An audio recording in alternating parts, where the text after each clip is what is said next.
Guys, কখনো কি ভেবে দেখেছো যে একটা গেম কতটা ভয়ঙ্কর হতে পারে? আজকের গল্পটা এমন একজন ছেলেকে নিয়ে, যে কিনা একটা সময় পড়ালেখায় খুবই ভালো ছিল, কিন্তু ফ্রি ফায়ারের নেশায় পড়ে সে তার জীবনের সব থেকে গুরুত্বপূর্ণ মুহূর্তগুলো হারিয়ে ফেলেছে। ছেলেটা কি এমন করেছিল, আর ছেলেটার ভুল কি ছিল? গাইস, বিশ্বাস করো, এই গল্পটা শোনার পর তোমার চোখের পানি তুমি ধরে রাখতেই পারবে না। তো চলো আজকের গল্পটি শুরু করি। সুহান ছিল ঢাকার মধ্যবিত্ত পরিবারের ছেলে। ক্লাস 10-এ পড়ে। পড়াশোনায় খুবই ভালো। প্রতিবার স্কুলের পরীক্ষায় প্রথম থেকে পঞ্চমের মধ্যে তার রোল থাকতো। বাবা ছিলেন ব্যাংকের অ্যাকাউন্টেন্ট, আর মা হলেন গৃহিণী। তাদের পরিবারটা আনন্দ এবং খুশি দিয়ে ভরা ছিল। প্রতিদিনের মতো আজকেও সুহান তার স্কুলে যায়। স্কুলের বন্ধু রিয়াদ এসে বলল, দোস্ত, তুই কি ফ্রি ফায়ার খেলিস? সুহান মাথা নাড়িয়ে বলল, না বন্ধু, এই গেমটার নাম অনেক শুনেছি, কিন্তু কখনোই খেলা হয় নাই। এরপর রিয়াদ সোহানকে বলল, আরে ভাই, এই গেমটা একবার খেললে তুই যে কোন দুনিয়াতে হারিয়ে যাবি সেটা তুই নিজেই বলতে পারবি না। একবার গেমটা খেলা শুরু করলে আর কখনোই ছাড়তে পারবি না। এরপর রিয়াদ নিজের মোবাইলে গেমটা ওপেন করে সোহানকে দেখালো। গেমের সুন্দর লবি, গুলি চালানোর আওয়াজ আর গ্রাফিক্স সব মিলিয়ে সোহানের ভিতরে গেমটা খেলার জন্য এক ধরনের উত্তেজনা সৃষ্টি হয়। তারপর স্কুল শেষ করে বাসে আসার পর সুহান তার বাবার মোবাইলে গেমটা ডাউনলোড করলো। এরপর থেকেই সুহান মাঝে মধ্যে ফ্রি ফায়ার গেমটা খেলতো। প্রতিদিন আধা ঘন্টা থেকে 1 ঘন্টার মতো গেমের দুনিয়াতে হারিয়ে যেত। শুরুর দিকে সুহান তেমন একটা ভালো খেলতে পারতো না, বারবার খালি মারা যেত। কিন্তু গেমের লবিতে দাঁড়িয়ে থেকে অপেক্ষা করা, টিম মেম্বারদের সাথে কথা বলা, এসব তাকে গেমের ভিতরেই ধরে রাখতো। সুহানের জীবন তখন অনেকটাই স্বাভাবিক ছিল। স্কুল থেকে বাসায় আসার পর হালকা পড়াশোনা, পরিবারের সঙ্গে সময় কাটানো, মাঝে মাঝে বন্ধুদের সঙ্গে মাঠে ফুটবল খেলা, এসবই ছিল তার নিত্যদিনের কাজ। প্রথম দিকে গেম খেলাটা ছিল শুধুমাত্র বিনোদনের জন্য, কিন্তু সময়ের সাথে সাথে গেমের প্রতি আগ্রহ দ্রুত বেড়ে গেল। রাতের বেলা মা ডাকলে সে বিরক্ত হতো, এই তো মা, শেষ ম্যাচ। কিন্তু সেই শেষ ম্যাচ আর শেষ হতো না। আর আস্তে আস্তে সোহানের খেলার সময় বাড়তে লাগলো। 1 ঘন্টা থেকে 2 ঘন্টা, তারপর 3 ঘন্টা। গেমের প্রতি আগ্রহ এতটাই বেড়ে গেল যে সময় কোন দিক দিয়ে যাচ্ছে সেটা সে বুঝতেই পারতো না। প্রথম দিকে সে বলতো কিছুদিন গেম খেলে তারপরে গেম খেলা কমিয়ে দিব, কিন্তু তার কথা মতো না হয়ে গেম খেলার সময় আরো বেড়ে গেল। স্কুলে ক্লাসে সে মনোযোগ দিতে পারতো না। বই খুলে ফ্রি ফায়ারের ম্যাপ দেখতে পারতো, বইয়ের মধ্যে চোখ থাকলেও মনোযোগ পড়াশোনায় থাকতো না।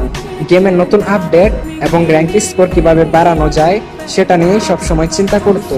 তার বাবা মা প্রথম দিকে কিছুই বুঝতে পারেননি, ভাবলেন হয়তো একটু সময় কাটাচ্ছে। সুহান পড়ালেখায় সময় না দিয়ে এই ফ্রি ফায়ার গেমের পিছনে সময় দিতে লাগলো। তার স্বপ্ন হয়ে উঠলো সে একদিন ফ্রি ফায়ার গেমটার মাধ্যমে অনেক বড় ইউটিউবার হবে এবং তার কাছে বিবেচও থাকবে, আর সবাই তাকে গেমের মধ্যে অনেক সম্মানও করবে। স্কুলের সময় হলে সে স্কুলে না গিয়ে বিভিন্ন জায়গায় বসে ফ্রি ফায়ার খেলতো। কিছুদিন পর সোহানের মা তাকে ধরে বলল, বাবা, এত গেম খেলছিস কেন? চোখের সমস্যা হয়ে যাবে তো, পড়াশোনার অবস্থা তো খুবই খারাপ হয়ে যাচ্ছে। সোহান জবাব দিল, মা, আমি সবকিছু সামলাতে পারবো, কোনো সমস্যা নেই। কিন্তু সোহানের মা ঠিকই বুঝতে পারলো তার ছেলে এখন অনেকটাই বদলে গেছে।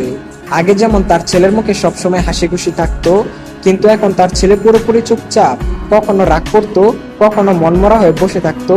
এদিকে সোহান নিজের রুমে গিয়ে দিনের পর দিন এই গেমটার পিছনে সময় দিতে লাগলো। গেমের প্রতি আসক্তি এতটাই বেড়ে গেল যে প্রতিদিন 15 থেকে 18 ঘন্টার মতো র্যাঙ্ক পুশ করত। আর সেই কারণে আস্তে আস্তে সোহানের শারীরিক এবং মানসিক অবস্থার পরিবর্তন ঘটতে লাগলো। সারা রাত র্যাঙ্ক পুশ করার কারণে সকালের দিকে সোহানের চোখগুলো লাল হয়ে যেত। স্কুলে মনোযোগ নেই।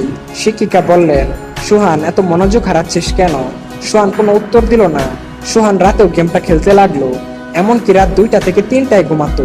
সোহানের ঘুম কম হতে লাগলো, আর সেই কারণে মুখ ফ্যাকাশে হয়ে যেতে শুরু করলো। আর অতিরিক্ত গেম খেলার কারণে মাঝে মধ্যে সোহানের চোখ দিয়ে পানি পড়া, মাথা ব্যথা, চোখে কম দেখা, আরো বিভিন্ন ধরনের মানসিক সমস্যার সৃষ্টি হতে লাগলো। সোহান এই সব কিছু বুঝতে পেরেও কাউকে কিছুই বলতো না। তোমরা আগেই হয়তো জেনেছো, সোহান একজন মেধাবী ছাত্র ছিল। সে আগে পরীক্ষায় ভালো রেজাল্ট করতো, কিন্তু এখন সে ফ্রি ফায়ারের নেশায় পড়ে আসক্ত।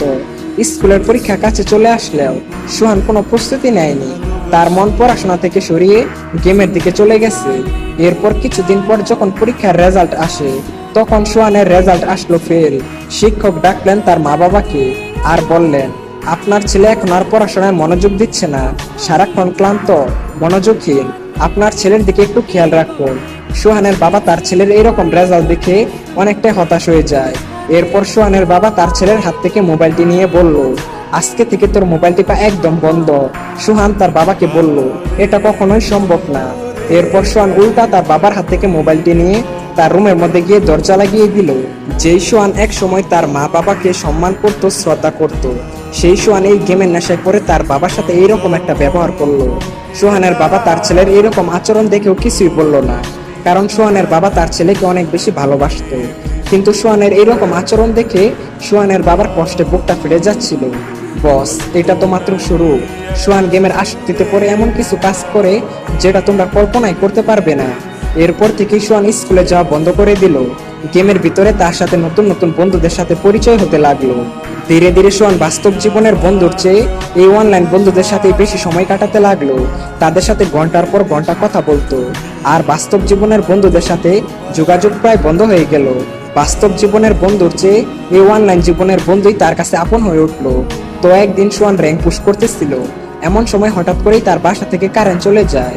সোহান এতটাই রেগে যায় যে তার মোবাইলটি ছুঁড়ে ফেলে দেয়, আর তার মাকে গিয়ে উল্টাপাল্টা কথা বলতে থাকে। সোহানের মা সবকিছু সহ্য করে যাচ্ছিল। ওহ সরি, সোহানের ব্যাপারে আরো অনেক কিছুই তোমাদেরকে বলা হয় নাই। সোহানের ভাত খাওয়ার সময় হলে সে চামচ দিয়ে ভাত খেত, এমনকি বাথরুমে গেলেও মোবাইল হাতে করে নিয়ে যেত। বাইরে ভাই, বুঝতে পারছো গেমের প্রতি কতটা আসক্ত হয়ে গেলে মানুষ এইসব কাজ করতে পারে। তখনও সোহান ডায়মন্ড কেনার বিষয়ে তেমন কিছু জানতো না, কিন্তু একদিন গেম খেলার সময় সোহানের পরিচয় হলো একজন রহস্যময় ছেলের সাথে, যার নাম ছিল হান্টার এক্স। তার কাছে ছিল সিজন 1 এবং হিপ হপ বান্ডেল। সেই গেমের মধ্যে খুবই ধনী এবং জনপ্রিয় প্লেয়ার ছিল। তো সোহান হান্টার এক্স কে জিজ্ঞেস করলো, ভাই, আপনার কাছে এত পুরাতন বান্ডেল কিভাবে আসলো? তখন হান্টার এক্স বলল, এইসব ডায়মন্ড দিয়ে কিনেছি। সোহান বলল, ডায়মন্ড কি ভাই? এরপর হান্টার এক্স বলল, গেমের মধ্যে টাকা খরচ করে ডায়মন্ড কিনতে হয়, তারপর ডায়মন্ড দিয়ে এইসব বান্ডিল পাওয়া যায়। সোহান বলল, ও আচ্ছা, এই ব্যাপার। তাহলে গাইস, সোহান এখন কি করবে? সে কি তার বাবা মায়ের কাছ থেকে টাকা চুরি করে ডায়মন্ড কিনবে? আর হান্টার এক্স আসলে কে? সামনে কি হতে চলেছে? এই সমস্ত কিছু জানতে হলে চ্যানেলটা লাইক